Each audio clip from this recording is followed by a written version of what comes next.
Assalamualaikum warahmatullahi wabarakatuh. Waalaikumsalam warahmatullahi wabarakatuh.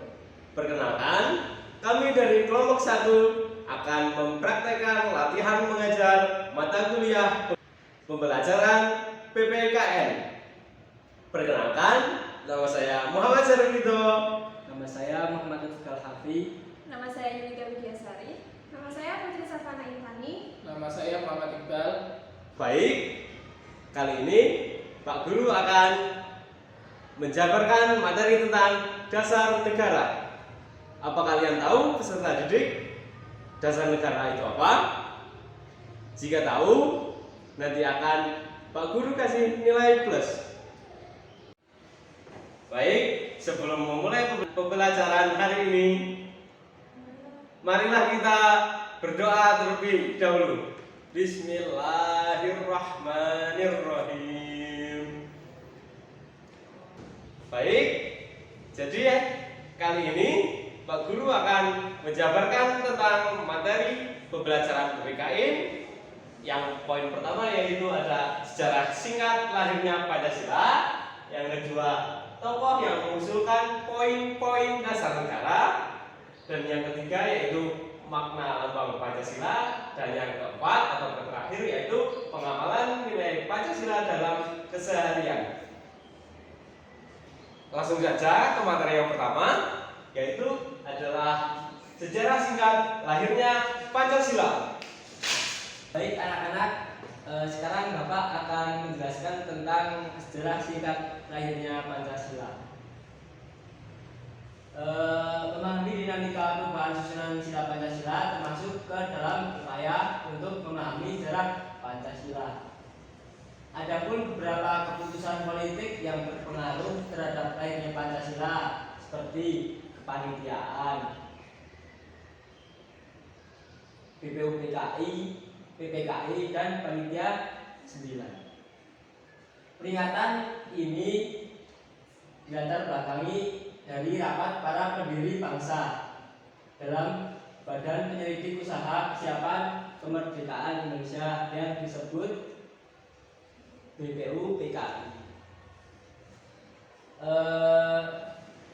BPUPKI alias Dokuritsusundi Cosakai merupakan badan yang dibentuk oleh pemerintahan kolonial Jepang pada 29 April tahun 1945 sebagai rekayasa Jepang untuk mendapatkan dukungan rakyat Indonesia bahwa Jepang akan memberikan kemerdekaan kepada Indonesia. Dalam rapat BPUPKI pada 1 Juni 1945, Soekarno menyampaikan pidato tentang mengenai 5 dasar negara yang disebut Pancasila, sehingga tanggal 1 Juni diperingati sebagai lahirnya Pancasila. Demikian materi yang Bapak bisa sampaikan. Materi berikutnya akan dibawakan oleh Ibu Yulita. Oke, tadi kan sudah membahas tentang sejarah singkat lahirnya Pancasila ya, anak-anak. Terus sekarang kita ke poin kedua.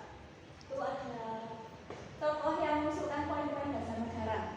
Nah, Pancasila itu kan merupakan buah pikiran, musyawarah, dan mufakat yang dilakukan para tokoh penting yang pada masa perjuangan kemerdekaan.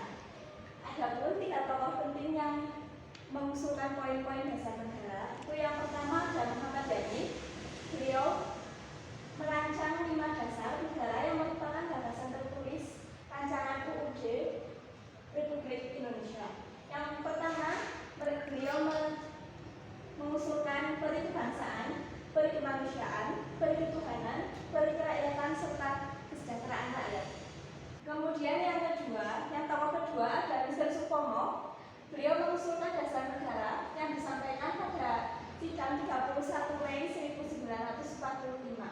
Ada 5 poin juga yang beliau usulkan. Yang pertama ada persatuan, yang kedua ada kekeluargaan, yang ketiga ada keseimbangan lahir dan batin, yang keempat ada musyawarah, dan yang terakhir ada keadilan rakyat. Kemudian yang ketiga ada presiden kita ya, presiden pertama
wajib memiliki agama. Jadi tidak boleh menjadi warga Indonesia tidak memiliki agama.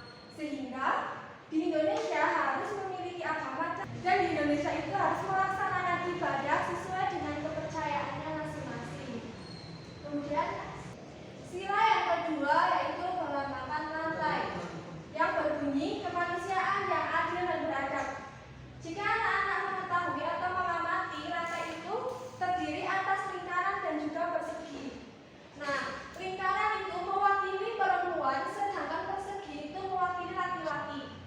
Bentuk mata rantai tersebut saling berkaitan yang artinya baik pria maupun wanita merupakan makhluk sosial yang memerlukan bantuan satu sama lain. Jadi di Indonesia itu tidak ada yang namanya laki-laki lebih unggul ataupun perempuan itu lebih unggul. Jadi harus bergotong royong dan saling berdamai.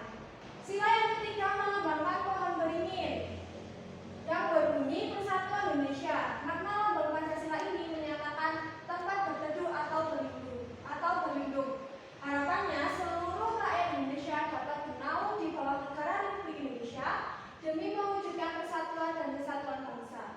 Pohon beringin ini juga termasuk pohon yang berumur panjang karena akarnya yang kuat, sulur dan akar pohon beringin yang menjalar ke segala arah, menunjukkan keragaman suku, budaya, agama, ras, dan rakyat Indonesia. Sementara itu, warna putih di latar belakang pohon beringin menandakan kesucian, kemurnian, dan kejujuran. Kemudian sila yang keempat itu ada kepala banteng yang berbunyi kerakyatan yang dipimpin oleh hikmat kebijaksanaan dalam permusyawaratan perwakilan. Lambangnya adalah kepala banteng. Arti lambang Pancasila ini menandakan bahwa Indonesia yang suka bergotong royong dan saling membantu. Sebab kepala banteng diketahui merupakan hewan yang suka berkumpul dan punya jiwa sosial yang tinggi. Sila yang terakhir yaitu kelima menandakan padi dan kapas yang berbunyi keadilan sosial bagi seluruh rakyat Indonesia adalah sila kelima yang melambangkan adalah padi dan kapas.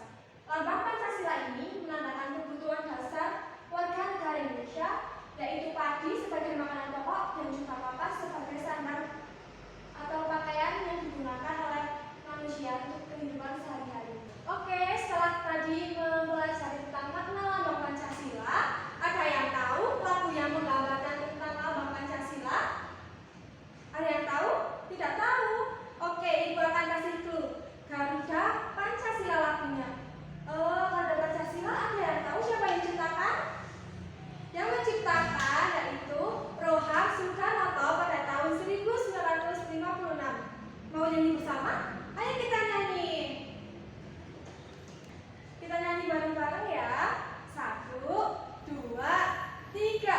Garuda Pancasila, akulah pendukungmu, patriot proklamasi, sedia berkorban untukmu.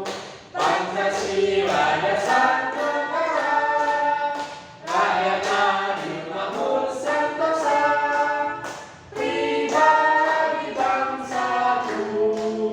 Ayo maju, maju, ayo maju, maju, ayo maju, maju. Oke. Untuk selanjutnya akan dijelaskan oleh Bapak Iqbal. Sebelum kita melanjutkan ke materi berikutnya mengenai dasar negara, tadinya sudah banyak ya dijelaskan sama pemateri-pemateri mengenai sejarah Sina, berdirinya Pancasila, terusan tokoh-tokoh yang merumuskan Pancasila, terusan yang ketiga makna lambang Pancasila. Yang berikutnya kita akan membahas mengenai nilai-nilai atau pengamalan Pancasila dalam kehidupan sehari-hari. Yang pertama sila ketuhanan yang Maha Esa. Yang pertama mempercayai adanya Tuhan dan takwa kepada Tuhan yang Maha Esa sesuai dengan agama dan kepercayaan yang dianut masing-masing. Jadi di Indonesia itu agamanya tidak satu saja, ada banyak, ada agama Islam, ada agama Kristen dan sebagainya. Jadi di Indonesia itu tidak boleh memaksakan sesuatu harus mengikuti agama yang lain, harus meyakini dari hatinya sendiri. Yang kedua, sila kemanusiaan yang adil dan beradab. Selalu menjaga adab atau kesopanan, keharusan dan perbaikan budi pekerti kita dalam bermasyarakat di lingkungan rumah, sekolah, atau tempat kerja. Jadi kita itu harus mempunyai adab atau sopan santun atau budi pekerti, baik itu di lingkungan sekolah, di lingkungan keluarga, atau di lingkungan sekitarnya. Karena ada pepatah yang mengatakan dari beliau Sultan Lawiyah Syekh Abdul Qadir Jailani, beliau berkata beliau lebih menghormati orang yang beradab daripada orang yang berilmu, karena setan pun ilmunya lebih tinggi daripada manusia. Yang ketiga, sila persatuan Indonesia, cinta tanah air dan selalu menjaga persatuan dan kesatuan di tengah masyarakat dengan memiliki kesadaran bertanah air satu Indonesia. Jadi kita itu harus bersatu tanah air. Kita tidak boleh membedakan satu sama yang lain. Bineka semboyan kita kan Bhinneka Tunggal Ika, berbeda-beda tetapi bersatu. Yang keempat, kerakyatan dipimpin oleh hikmat kebijaksanaan dalam permusyawaratan dan perwakilan. Dalam mengambil keputusan mengutamakan cara musyawarah untuk mencapai mufakat yang dilaksanakan secara kekeluargaan.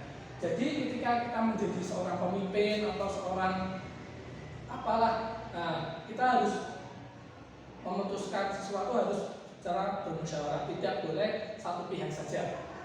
Yang kelima, sila keadilan sosial bagi seluruh rakyat Indonesia, memiliki kesadaran dan kepekaan sosial dengan mengadakan kegiatan yang dapat membantu sesama, contohnya pada kegiatan konser amal, bakti sosial, donor darah, dan kegiatan sosial lainnya. Jadi kita itu sebagai manusia harus memiliki sifat sosial terhadap sesuatu, baik itu manusia maupun hewan, karena itu sesama makhluk Tuhan. Demikian yang bisa saya sampaikan, kurang lebihnya mohon maaf. Demikian pembelajaran pada kali ini, kurang lebihnya Pak Guru mohon maaf. Dan sebelum menutup pembelajaran pada hari ini, mari kita semua mengucapkan hamdalah, alhamdulillahirabbil alamin. Sekian, wassalamualaikum warahmatullahi wabarakatuh.